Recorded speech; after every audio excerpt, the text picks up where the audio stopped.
Salut à tous. Cette année, comme vous le savez, malheureusement, on ne va pas fêter Pâques ensemble à l'Épiphanie.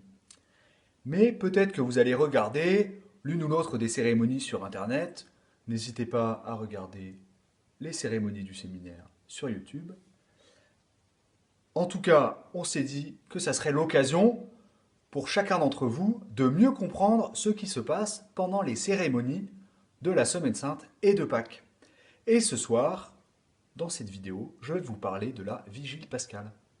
Ça se passe le samedi soir de Pâques, et peut-être pour certains d'entre vous, vous la connaissez. C'est la messe la plus longue de l'année. Mais si c'est la messe la plus longue de l'année, ça ne veut pas forcément dire que c'est la messe où on s'ennuie le plus de l'année. Si c'est la messe la plus longue de l'année, c'est parce que c'est la messe la plus importante de l'année. Et je vais vous expliquer pourquoi. Alors cette messe, elle commence à l'extérieur de l'église, en pleine nuit. On y allume un grand feu.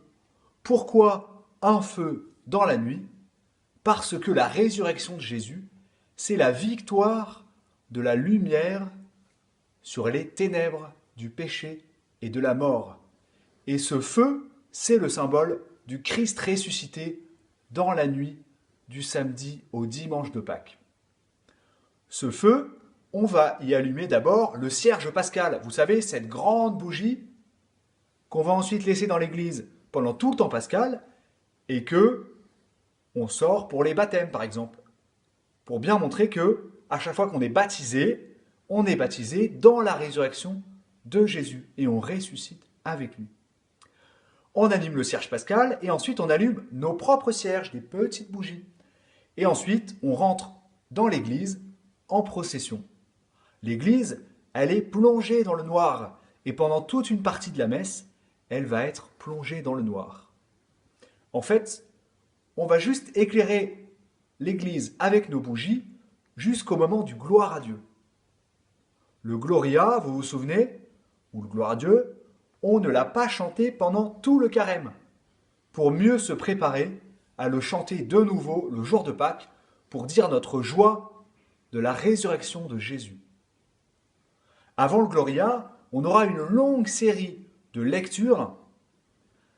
Alors ce que je vous propose, c'est plutôt de se dire, allez, je me mets en mode pause pendant la lecture, c'est de se dire, bah tiens, je vais essayer de garder une petite parole de chaque lecture. Et vous allez voir, c'est souvent des textes très intéressants. Par exemple, la création, ensuite la traversée de la mer Rouge, qui est comme une préparation du baptême, puisque les Hébreux traversent la mer et sont libérés des Égyptiens. Comme nous, en traversant l'eau du baptême, nous sommes libérés du péché et de la mort. Ensuite, la messe se poursuit normalement. Mais vous savez que certains d'entre vous auraient dû être baptisés ce samedi. Rassurez-vous, on fera ça très vite. Pourquoi être baptisé le jour de la veillée pascale quand on est jeune ou adulte? Eh bien justement, pour montrer que cet événement qu'est le baptême, qui est l'événement le plus important de votre vie, c'est là où vous allez vivre à une vie nouvelle dans le Christ Jésus.